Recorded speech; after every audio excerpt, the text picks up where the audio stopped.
सुप्रभात बच्चों। कक्षा 9 की हिंदी क्लास में आपका स्वागत है।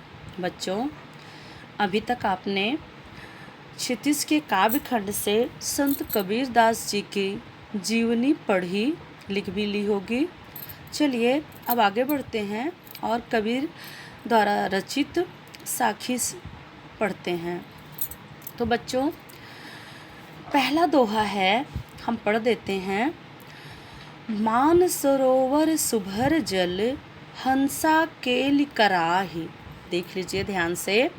वैसे जिन जिन बच्चों के पास उनकी बुक है वे खोल लें, और जिनके पास नहीं है वो इस वीडियो को ध्यान से देखें। मान सरोवर सुभर जल, हंसा केलि कराहि। मुक्ता फल मुक्ता चुगै, अब उड़ अनत न जाहि। बच्चों, हम इसका कठिन शब्द का अर्थ बता देते हैं। मानसरोवर, इसके दो अर्थ हैं। हिमालय पर स्थित सरोवर कहते हैं, कैलाश पर्वत पर मानसरोवर स्थित है।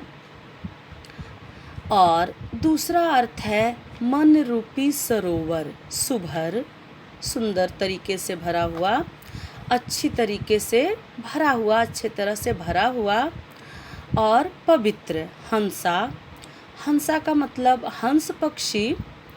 और दूसरा अर्थ है परमात्मा में लीन रहने वाला साधक या आत्मा। केली, क्रीड़ा करना अर्थात खेलना, खेल करना। मुक्ता फल, मोती, वो मोती जो मोती की माला आप पहनते हो, मोती। और दूसरा अर्थ है मुक्ति का फल, मुक्ति देने वाला अर्थात मोक्ष देने वाला फल या ईश्वर की भक्ति।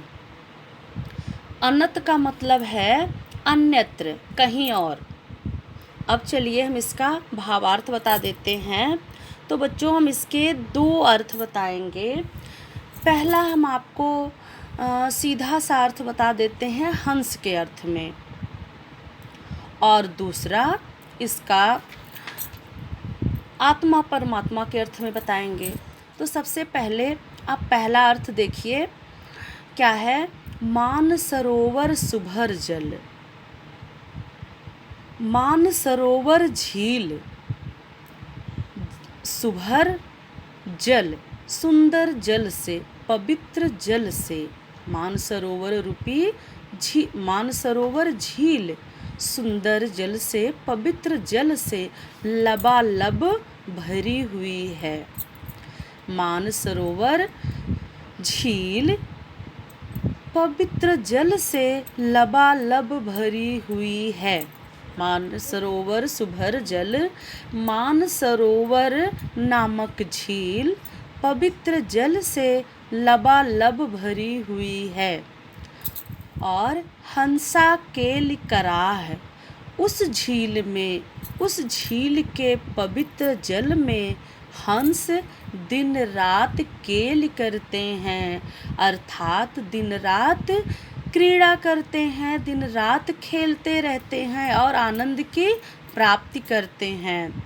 मुक्ता फल मुक्ता चुगै, अब उड़ अनत न जाए। मुक्ता फल अर्थात मोती। यहाँ इस सरोवर में वे जो हंस हैं ये मोती को चुगते हैं। हंस मोती को चुगते हैं, मतलब इन्हें पर्याप्त मात्रा में चुगने को मोती इस मानसरोवर झील में मिलती है। कहते हैं कि हंस, बेटा कहते हैं कि हंस मोती चुगता है। वैसे हंस को पक्षियों में सबसे पवित्र माना जाता है। जैसे व्यक्तियों में साधु, सन्यासी, संत होते हैं, सिद्ध होते हैं, उसी तरह से हंस पक्षियों का सिद्ध महात्मा पक्षी माना जाता है। और कहते हैं कि वो ये जो अन्यत्र खाद्य पदार्थ है जो सारे पक्षी खा लेते हैं, गिरा फिका हुआ, वह हंस नहीं खाता है। वो क्या खाता है? सिर्फ मोती चुगता है। वैसे वैज्ञानिक तौर पर ये बात सही नहीं ठहरती, क्योंकि मोती एक हार्ड है पदार्थ है, तो ये सख्त है ये, तो कोई पक्षी मोती कैसे खा के रह सकता है।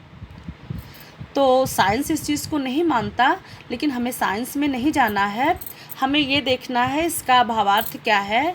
तो मुक्ता फल मुक्ता चुगै, यहाँ पर इस झील में जो मानसरोवर नामक झील है, वहाँ इस झील में हंस पक्षी दिन रात मोतियों को चुगते हैं और मोतियों को चुगकर परम आनंद को प्राप्त करते हैं।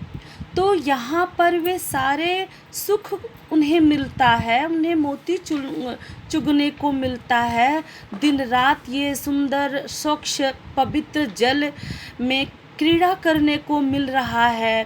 तो अब उड़ अनत न जाए, ऐसे आनंददायक स्थान को छोड़कर वे अनत कहीं और जाना नहीं चाहते। अब जब किसी को किसी जगह पर पूरा आनंद मिलेगा, सब तरह की सुख सुविधाएं मिलेगी, तो वह उसे छोड़कर ऐसी जगह क्यों जाना चाहेगा जहाँ पे उसे समस्याओं का सामना करना पड़े।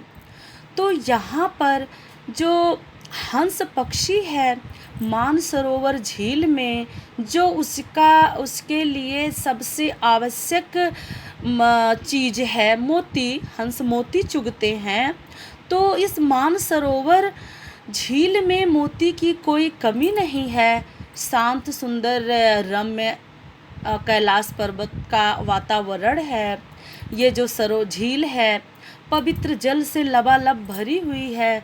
तो यहाँ पर हंस को किसी तरह की कोई समस्या नहीं है।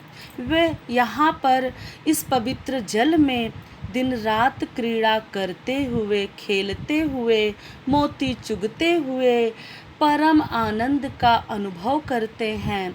तो वे इस स्थान को छोड़कर दूसरी जगह क्यों जाना चाहेंगे। अब उड़ अनत न जाए, अर्थात वे अब उड़कर किसी दूसरी जगह जाना नहीं चाहते। तो ये हंस के अर्थ में यहाँ पर भावार्थ हुआ। अब दूसरे अर्थ में इसी दोहे का भावार्थ हम आपको बताते हैं। आत्मा परमात्मा के अर्थ में देखिए, मानसरोवर का दूसरा अर्थ क्या है? मन रूपी सरोवर। सुभर मतलब पवित्र।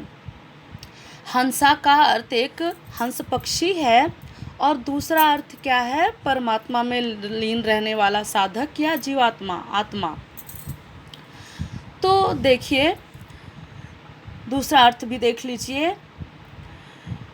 कवि कह रहे हैं कि मन रूपी सरोवर, मान सरोवर अर्थात मन रूपी सरोवर, सुभर जल, आनंद रूपी जल से, ईश्वर के प्रेम रूपी जल से, परमात्मा की भक्ति रूपी जल से लबालब भरा हुआ है। मन रूपी सरोवर ईश्वर के प्रेम रूपी पवित्र जल से लबालब भरा हुआ है और हंसा केल करा है। इसमें साधक की जो जीवात्मा है, वह जीवात्मा रूपी हंस विहार कर रहे हैं और परम आनंद को प्राप्त कर रहे हैं। मुक्ता फल मुक्ता चुगै, वे इस आनंद रूपी फल को, इस आनंद रूपी फल को, मुक्ति रूपी फल को चुग रहे हैं, अर्थात मोक्ष की प्राप्ति कर रहे हैं, मोक्ष की प्राप्ति की तरफ बढ़ रहे हैं और अब उड़ी अनत न जाए। तो ऐसे आनंददायक जगह को छोड़कर, ऐसे आनंददायक भाव को, ऐसे आनंददायक परम आनंद देने वाले ईश्वर की, उस परमात्मा की प्रीति को छोड़कर अब यह जीवात्मा अन्यत्र कहीं नहीं जाना चाहती।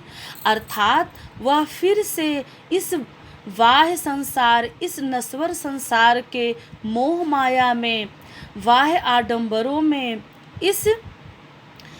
इस समस्याओं में, इस दुख में फिर से फंसना नहीं चाहती, क्योंकि इस जीवात्मा का जो मन रूपी सरोवर है वह ईश्वर की प्रेम रूपी, भक्ति रूपी जल से लबालब भरा हुआ है।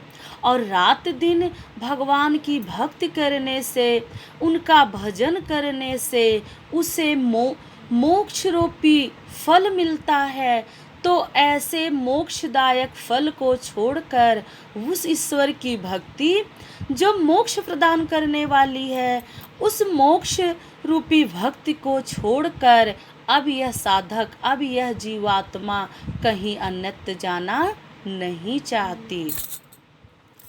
बच्चों, अब भावार्थ दोनों अर्थ में हो गया। ध्यान से सुन लीजिएगा आपके लिए ये अच्छा भी है कि वीडियो तो आपके पास हमेशा रहेगी, आप बार बार सुनकर समझ सकते हो।